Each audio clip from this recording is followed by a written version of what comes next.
Coffin. So I'm just adding up the finishing touches. As you can see, I got these hands separate. So we tried to make it look like the hands are coming out. This is what it's going to look like with some of these bones and sprinkles.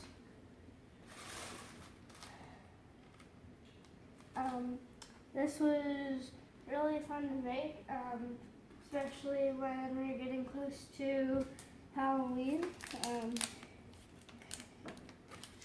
And I just tried to make it look like it was really old, and then with the green nylon icing, I tried to make some spider webs over here, as you can see.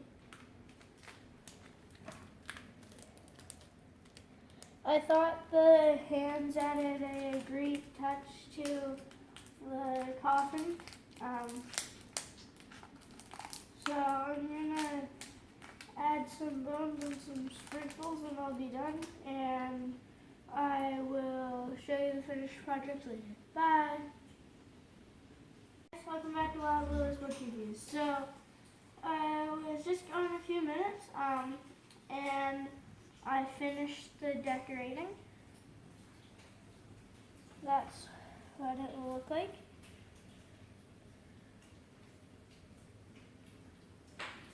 Thank you to Wilton. This is a Wilton Gingerbread house, and the hands came from Wilton too. And as you see, the leftovers even make a wonderful Halloween decoration too.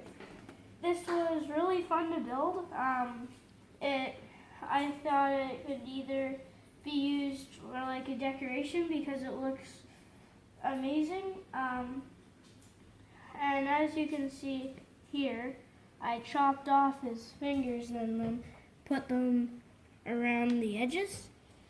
I just thought that added a nice touch. Some things you needed confectioner's sugar and a butter knife, but I still recommend getting this. I got it at Michael's. It was 50% off, so I got it for $12. And yeah, bye! Make sure you comment down below if you have either built a Halloween gingerbread coffin or a house or done something like it. And subscribe and give me a big thumbs up. Bye guys!